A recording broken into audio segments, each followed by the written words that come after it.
কারোর প্রতি হিংসা করবেন না আপনার নিজের স্বার্থে। কার স্বার্থে? কারণ হিংসা ছাড়লে আপনার আরাম হবে, আর হিংসা করলে আপনার ব্যারাম হবে, কষ্ট হবে, দুঃখ বাড়বে, জ্বালা শুরু হবে, হার্ট অ্যাটাকও করতে পারেন। ঠিক না ঠিক? আল্লাহ তাআলা আমাদের সবাইকে অন্তরের এই গুনাহ এবং অপরাধ থেকে বেঁচে থাকার তৌফিক দান করুন।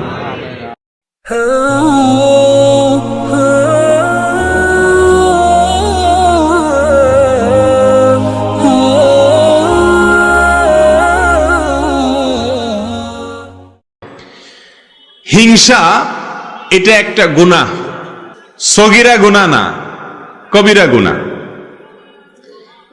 এই হিংসা নাই এমন কোন মানুষ আছে? কঠিন।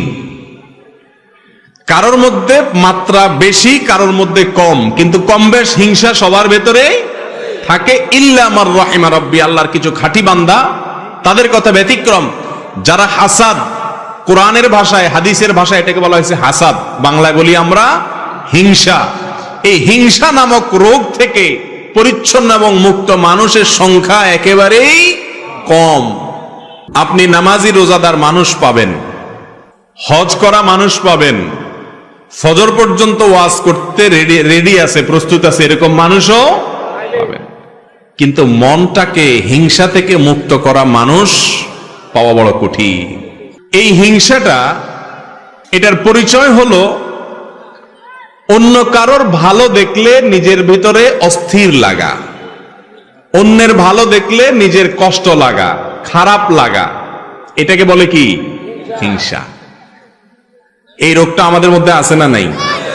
প্রত্যেকটা মানুষ কারোর না কারোর সাথে তার একটা কম্পিটিশন থাকে, একটা প্রতিযোগিতা থাকে। যার সাথে তার প্রতিযোগিতা থাকে, ওই লোকটা একটু আগায় গেলে, ভালো পারলে, কোনো অ্যাচিভ হলে, কোনো ভালো অর্জন করলে, আপনার মনের ভেতরে যদি জ্বালা পোড়া শুরু হয়, আপনি যদি মনে মনে কামনা করেন তার ক্ষতিটা হোক, তাহলে এটার নাম হলো হিংসা। এই হিংসা কি সওয়াবের কাজ না গুনার কাজ? সগীরা গুনাহ না কবিরা গুনাহ? কবিরা গুনাহ। কিরকম কবিরা গুনাহ জানেন?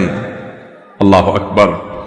রাসূল করিম সাল্লাল্লাহু আলাইহি ওয়াসাল্লামের বিভিন্ন হাদিস থেকে বোঝা যায়, হিংসা মানুষের ভালো ভালো নেকামল গুলোকে ভেতরে ভেতরে, ক্যান্সার যেরকম ভেতরে ভেতরে মানুষকে শেষ করে দেয়, মানুষের নেকামল গুলোকে ভেতরে ভেতরে সব নষ্ট করে দেয়। আগুন যেরকম কাঠকে জ্বালিয়ে পুড়িয়ে ভস্ম করে ছাই করে ফেলে দেয়, ঠিক একই ভাবে হিংসা নামক ব্যাধি যদি কারোর অন্তরে থাকে, ভেতরে থাকে, এটা দেখা যায় না, এটা গোপন গুনাহ, তাহলে মানুষের সমস্ত নেকামলকে ভেতরে ভেতরে শেষ করে দেয়। সে আমল করে করে পাহাড় জমায়, এদিকে হিংসার কারণে তার সমস্ত আমল ছাই হয়ে যায়, বরবাদ হয়ে যায়। ভাইরা আমার, এই জন্য হিংসা নামক এই ভাইরাস থেকে নিজের বুকটাকে পরিচ্ছন্ন করার চেষ্টা করতে হবে। আল্লাহ তাআলা আমাদেরকে তৌফিক দান করুন। রাসূল করিম সাল্লাল্লাহু আলাইহি ওয়াসাল্লাম বলেছেন, আবু হুরায়রা রাদিয়াল্লাহু তাআলা হাদিস বর্ণনা করেছেন, লা তাহাসাদু, ও মুসলমানরা তোমরা একে অন্যের প্রতি হিংসা করো না। নবীজি নিষেধ করেছেন, এজন্য হিংসা করা হারাম। ওয়ালা তানাজাসু, তোমরা একে অন্যের বেচাকেনাতে মধ্যখান দিয়ে ঢুকে ডিস্টার্ব করিও না, ক্ষতি করিও না, প্রতারণা করিও না। ওয়ালা তাবাগাদু, এবং তোমরা একে অন্যের প্রতি শত্রুতা অন্তরে রাখিও না।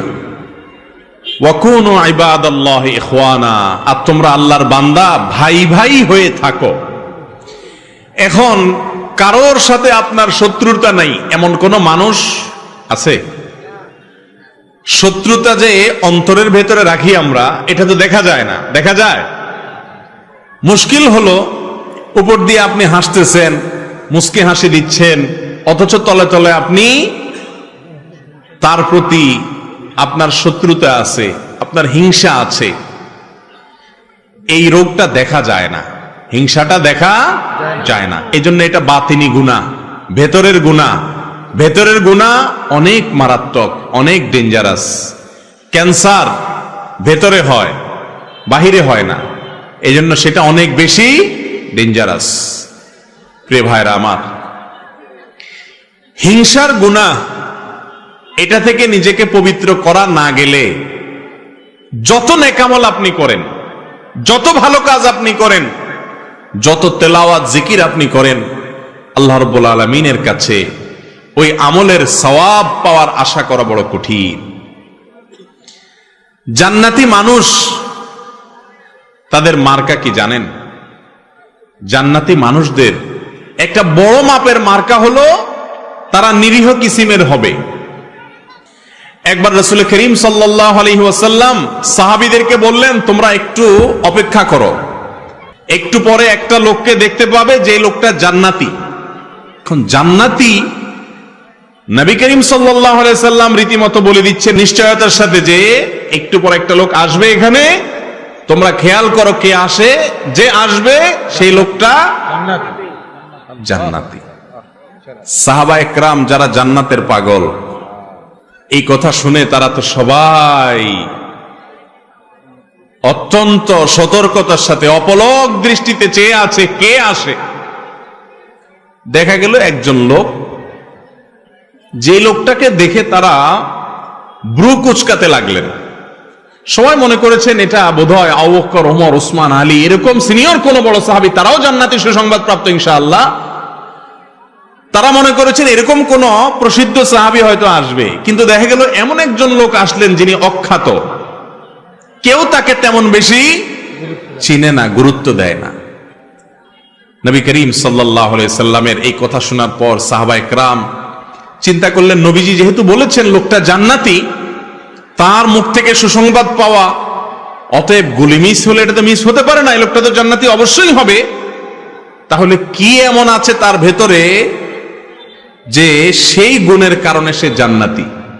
এই জন্য সাহাবা একরাম দের একটা দল কয়েকজন মিলে ওই সাহাবীর বাসায় সিসি ক্যামেরা বসাইলেন। সিসি ক্যামেরা মানে আজকালকার যুগে সিসি ক্যামেরা না, মানে মনিটরিং বসাইলেন।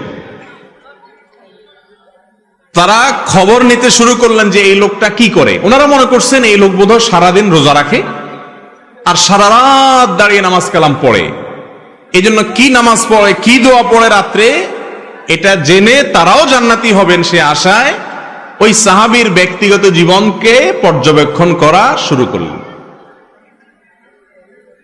বহু চেষ্টা করে কয়েক রাত পর্যন্ত তার বাড়ির আশেপাশে অবস্থান নিয়ে সাহাবীরা তেমন কিছু উদ্ঘাটন করতে পারলেন না। দেখলেন না, এশা পড়ে যায়, শুয়ে যায়, আবার ফজরের সময় মসজিদে আসে, হয়তো বড় জোর তাহাজ্জুদটা পড়ে, আর বাকি রাত্রে তো নাক ডাকে আমাদের মতো ঘুমায়। লোকটা জান্নাতি, নবীজির মুখ থেকে সংবাদ পেয়ে গেল, কাহিনীটা কি? ওনারা নিজেরা উদ্ধার করতে যখন ব্যর্থ হলেন, এবার ওই লোকটাকে ধরছেন সাহাবীরা, যায় বলছেন, ভাই তোমার সম্পর্কে নবীজি এরকম কথা বলেছেন, কি এমন আমল তুমি করো আমাদেরকে একটু বলে দাও ভাই। জান্নাত তো আল্লাহ তাআলার অনেক বড় জান্নাত, আমাদেরকেও আল্লাহ দিলে তোমার তো আর ক্ষতি হবে না। এই কথাটা সাহাবীরা বলেন নাই, এটা বোঝাতে চেয়েছেন এবং বলেছেন, ভাই বলে দাও কি আমল করো তুমি যে তোমার সম্পর্কে এত বড় সার্টিফিকেট রাহমাতুল লিল আলামিন আল্লাহ রাসূল সাল্লাল্লাহু আলাইহি ওয়াসাল্লাম স্বয়ং দিয়ে দিয়েছেন, কি করো তুমি বলো। লোকটা সাহাবীদের কথা শুনে, তিনিও সাহাবী, তিনি বললেন যে ভাই বিশ্বাস করো আমি স্পেশাল কিছুই করি না, তোমরা যা করো আমিও তা করি। ইসলামে অতিরিক্ত কোনো কিছু করার তেমন কোনো সুযোগও নাই, সবকিছু রেডিমেড। আল্লাহ এবং তার রাসূল সাল্লাল্লাহু আলাইহি ওয়াসাল্লামের পক্ষ থেকে সবকিছু রেডিমেড।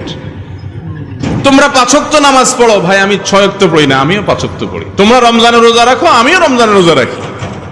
বিশেষ কিছুই আমি করি না, এমনকি অনেক নফল আমল টামলও যে আমি করি এমনও কিছু না।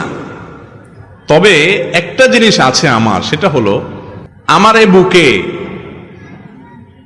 আল্লাহর জমিনে কোনো মানুষের জন্য আমার কারোর প্রতি আমার কোনো দুঃখ, কষ্ট, শত্রুতা, হিংসা বলতে কিচ্ছু নাই।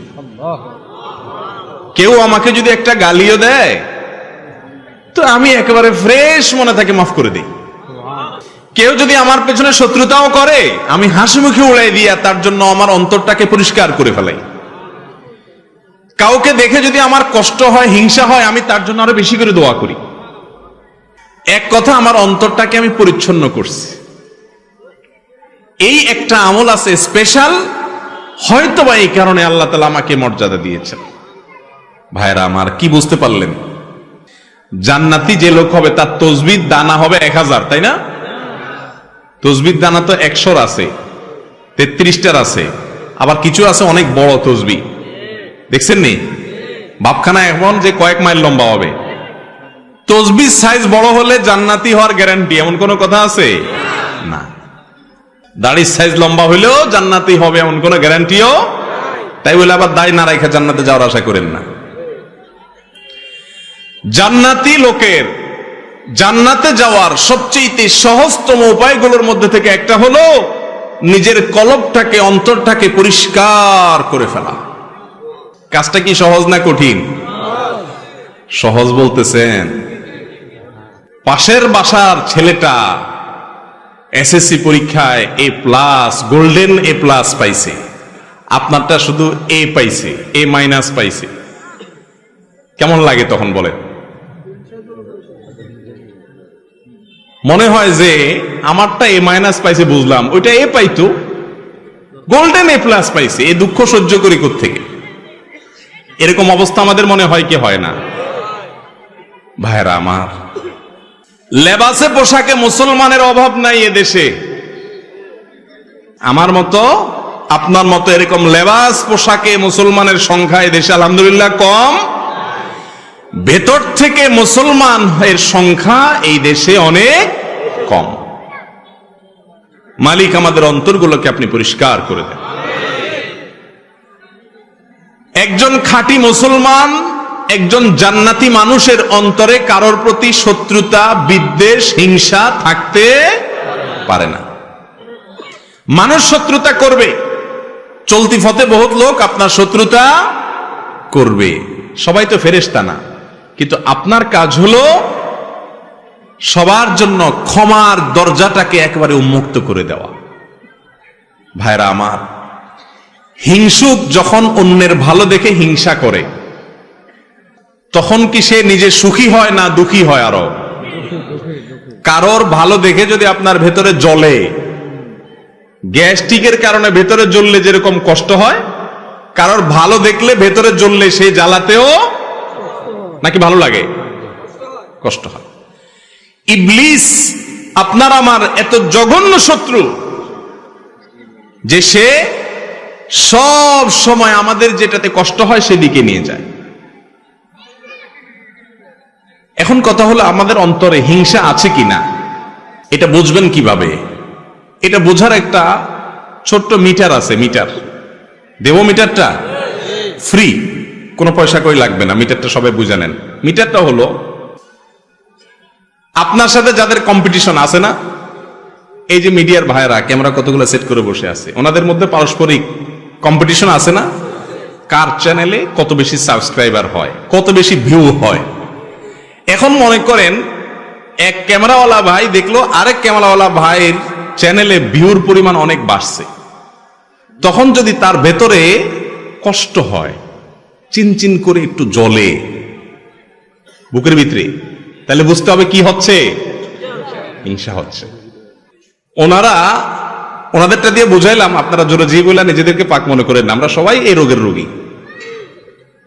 একজনের ভালো দেখার পরে যার সাথে আপনার কম্পিটিশন হয়, প্রতিবেশীর সাথে হয়, ভাই বোনে হয়, এমনকি বন্ধু বান্ধবের মধ্যে হয়, আলেমদের মধ্যেও আর একটু বেশি হয়, ঠিক না ভাই? ঠিক। ভালো দেখতে পারে না। একজনের মাহফিলে লোক বেশি হলে আরেকজন বলে যে আমি দেখাই দিতাম চান্স পাইলে। এই সমস্ত রোগ আমাদের মধ্যে আছে না নাই? আল্লাহু আকবার। ভাইরা আমার, এই হিংসা এত ডেঞ্জারাস ইবাদত, এত ডেঞ্জারাস অপরাধ, গুনাহ, যে এটা দেখা যায় না। ইয়া বড় দাড়ি, লম্বা রুমাল, বিশাল বড় পাগড়ি, লম্বা জুব্বা, সবই ঠিক আছে, কিন্তু ভিতরে ভিতরে হিংসার ডিব্বা হতে পারে কি পারে না বলেন? ভাইরা আমার, অন্যের ভালোর খবর শোনার পরে, কারোর ভালো দেখার পরে যদি ভেতরটা চিন করে জ্বলে ওঠে, তাহলে এই মিটার দিয়ে বুঝবেন যে আপনার অন্তরে কি আছে? হিংসা নামক রোগ আছে। এই রোগ অন্তরে থাকলে আপনি কখনো সুখী হতে পারবেন না। আরেকজনের ভালো দেখার পর যদি আপনার ভেতরে কষ্ট হয়, এর মানে হলো আপনার ভেতরে কুফুরির দানা আছে। কিসের দানা? কুফুরির দানা। কুফুরি বুঝেন? আল্লাহ তাআলাকে অস্বীকার করা কত ডেঞ্জারাস বিষয়। আল্লাহর অস্বীকারের দানা আছে আপনার ভিতরে। কিভাবে বুঝবেন? আল্লাহ রাব্বুল আলামিন যদি ওনাকে কোনো ভালো কিছু দেয়, অনেক ভালো কিছু দিলেন, এটা দিছে কে? আল্লাহ। আপনার যদি জ্বলে, আপনার যদি কষ্ট হয়, আপনার ভেতরে যদি অস্থিরতা লাগে, পেরেশানি লাগে, চিনচিন করে, হিংসা হয়, তার মানে আল্লাহর যে ফয়সালা, আল্লাহর যে বন্টন, আল্লাহ যে তাকে দিয়েছেন, আপনি আল্লাহর এই ফয়সালাকে মানতে পারতেছেন না। এটা এক প্রকারের অস্বীকৃতি না? এই জন্য বললাম, হিংসা এই রোগটি মূলত মানুষের অন্তরে কুফুরির দানা থেকে সৃষ্টি হয়। আমরা হয়তো খেয়ালও করি না, সবাই কম বেশি রোগের রোগী। সৃষ্টি জগতে প্রথম অপরাধ কি হয়েছে জানেন? গোটা সৃষ্টি জগতে আল্লাহর প্রথম নাফরমানি কোনটা হয়েছে জানেন? কোন গুনাহটার সপ্তম হয়েছে বলতে পারেন কেউ? হিংসা দিয়ে যেহেতু আলোচনা করতেছি, অতএব এটাই হবে। চালাক আছেন আপনারা? হ্যাঁ ভাই, আল্লাহ সৃষ্টি জগতে সর্বপ্রথম অপরাধ সেটা হলো এই হিংসা। মিস্টার ইবলিস যখন আল্লাহ তাআলা তাকে সিজদা করার নির্দেশ করলেন আদমকে, তার ভিতরে কি হয়েছে? হিংসা হয়েছে। খলাকতানি মিন নার ওয়া খলাকতাহু মিন তিন। তাকে মাটি থেকে তৈরি করছেন আল্লাহ, তাকে আমি সিজদা করব, এত মর্যাদার মাটির। হিংসা হয়েছে। এই হিংসার পরবর্তী গুনাহটা হয়েছে তাকাব্বুর, অহংকার। সেখান থেকে হয়েছে কুফরি। হিংসার মতো অপরাধ, যেটাকে আমরা অপরাধ মনেই করি না, জেনাকে অপরাধ মনে করি, চুরিকে অপরাধ মনে করি, মাদককে অপরাধ মনে করি, নামাজ ছাড়াকে অপরাধ মনে করি, বেপরদাকে অপরাধ মনে করি, গালিগালাজকে অপরাধ মনে করি, মানুষ হত্যাকে অপরাধ মনে করি, কারণ এগুলো সব দৃশ্যমান। কিন্তু হিংসা নামক অপরাধ, যে অপরাধ ছোট কোনো অপরাধ নয়, আমল বিনাশী অপরাধ, সেটাকে আমরা অপরাধ মনে করি না। ভাইরা আমার, আজ থেকে আপনার বুকে নিজে হাত দিয়ে চিন্তা করবেন, কল্পনা করবেন, ভাববেন কারোর ভালো দেখলে আপনার জ্বলে কিনা। পারবেন না ইনশাআল্লাহ? যে যদি দেখেন যে হ্যাঁ কারোর ভালো দেখলে আপনার ভেতরে জ্বলে, তাহলে বুঝতে হবে আপনার ভেতরে হিংসা আছে। এটাকে নোট করে ফেলবেন। নোট করার পর প্রতিজ্ঞা করবেন যে এই হিংসা আমি দূর করব। দূর করা ভেরি ইজি। রোগ ধরাটা হলো মূল। আপনি যদি ধরতে পারেন যে আপনার অন্তরে অমুকের প্রতি হিংসা আছে, ওনার প্রতি হিংসা আছে, যদি আপনি ধরতে পারেন, তাহলে ইনশাআল্লাহ ট্রিটমেন্ট ভেরি ইজি। আমি ট্রিটমেন্ট বলতেছি একেবারে সহজ, কিন্তু আগে আপনাকে খুঁজে বের করতে হবে কার প্রতি আমার হিংসা হয়। খুঁজে বের করার পর দ্বিতীয় কাজ হলো চিন্তা করবেন, আমি যদি হিংসা করি তাহলে কেমন যেন আমি আল্লাহর ফয়সালাকে অস্বীকার করলাম। ঠিক না? ঠিক বলেন। আল্লাহ তাআলা পাশের বাসার আমার প্রতিবেশীর ছেলেকে মেয়েকে ভালো রেজাল্ট দিয়েছেন, এই দানটা তো আল্লাহর, তো আমার আল্লাহ দিয়েছেন, আমার যদি কষ্ট লাগে তার মানে আল্লাহর বন্টনটাকে আমি মানলাম না। ডেঞ্জারাস ব্যাপার, কুফরি। এটা মানুষকে আস্তে আস্তে ওই ইবলিসকে যেরকম কাফের বানিয়ে দিয়েছে, আস্তে আস্তে মানুষকে কুফরি পর্যন্ত নিয়ে যায়। এই কথার যখন চিন্তা করবেন, তখন ইনশাআল্লাহ নিজের ভেতরে হিংসা দূর হওয়ার প্রাথমিক পদক্ষেপ চলে আসবে, যে এটা তো আল্লাহর বন্টন, আমি হিংসা করে কি লাভ হবে? হিংসুক হিংসা করে পৃথিবীর কারোর কোনো ক্ষতি করতে পারে না। বরং আপনি কি করবেন? ওই মালিকের সাথে কথা বলা শুরু করবেন। বলবেন, মালিক, তুমি তাকে দিয়েছ, তোমার ভান্ডারে তো কোনো কমতি নাই, তাকে দিয়েছ, তার জন্য আমার কোনো কষ্ট নাই, আরো দাও, কিন্তু আমাকেও দাও সাথে মালিক। ব্যাস, এটার নাম হলো গিবতা, বাংলা বলে ঈর্ষা। এটা খারাপ না, এটা জায়েজ আছে। কারোর ভালো দেখছেন, দেখার পরে বললেন যে আল্লাহ তাকে আপনি দিয়েছেন, এটা নিয়ে আমার আপত্তি নেই মালিক, আপনি সিদ্ধান্ত নিয়েছেন দেওয়ার, অতএব নিশ্চয়ই এর ভেতরে কল্যাণ আছে। আপনার ফয়সালার প্রতি আমার কোনো অভিযোগ নাই মালিক, তাকে দিয়েছেন আরো দেন, আমাকেও দেন। হলো কি ঈর্ষা। এই ঈর্ষাটা হিংসার মতো নিন্দনীয় বা খারাপ না। যদি আপনার মনের ভেতরে কারোর প্রতি হিংসা হয়, আল্লাহর কসম করে বলতেছি, পরীক্ষা করে দেখেন, নিজের ভেতরে অ্যাপ্লাই করে দেখেন, প্রয়োগ করে দেখেন। যদি আপনি হিংসার রোগ ধরতে পারেন যে অমুকের উন্নতিতে আমার ভেতরে জ্বালা পড়া শুরু হয়েছে, এরপরে আল্লাহর সাথে যদি কথা বলেন, আল্লাহ ওনাকে দিয়েছেন ভালো কথা, আমি আপনার নাখান্দা গোলাম, আমার হয়তো উপযুক্ততা নাই, তার হয়তো কোনো গোপন ভালো আমলের কারণে তাকে দিয়েছেন, আল্লাহ আমাকেও দেন। এভাবে যদি আল্লাহর সাথে কথা বলেন, দেখবেন যে হিংসা অর্ধেক মন থেকে এমনি দূর হয়ে গেছে। এরপরে দ্বিতীয় যে কাজটা করবেন তা হলো, তারপরেও যদি দেখেন না চিনচিন করে জলে জলে, এবার অ্যান্টিবায়োটিক দিবেন। অ্যান্টিবায়োটিক কি জানেন? অ্যান্টিবায়োটিক হলো নিজের প্রতি নিজের সংগ্রাম। এবার এটাকে বলে আত্মসংগ্রাম। নিজের বিরুদ্ধে নিজে যুদ্ধ করতে হবে। এখন এবার আপনাকে অ্যান্টিবায়োটিকে যেতে হবে, অপারেশনও বলতে পারে। সেটা হলো এবার নিজের নফসকে বলবেন, নফস আমার আল্লাহ তাকে দিয়েছে, তোমার কাছে কষ্ট লাগে, তুমি হিংসুক, ছোট লোক, অতএব এটার শাস্তি হলো তুমি আল্লাহর কাছে মনে না চাইলে হুদামিসা দোয়া করো, এমনি দোয়া করো, আত্মলি বলো, আল্লাহ ওনাকে যা দিয়েছেন আল্লাহ ওনাকে আরো দেন, আরো দেন। আল্লাহ আল্লাহ আপনার শুকর, আপনি তাকে দিয়েছেন, তার ছেলেকে এ প্লাস দিয়েছেন, আল্লাহ আরো দেন। আল্লাহ ওনার ব্যবসায় অল্প দিনে এত লাভ করছে, আল্লাহ ডবল করে দেন। মনে চাবে না, কিন্তু মনের বিরুদ্ধে মুখে আল্লাহর কাছে কি করবেন?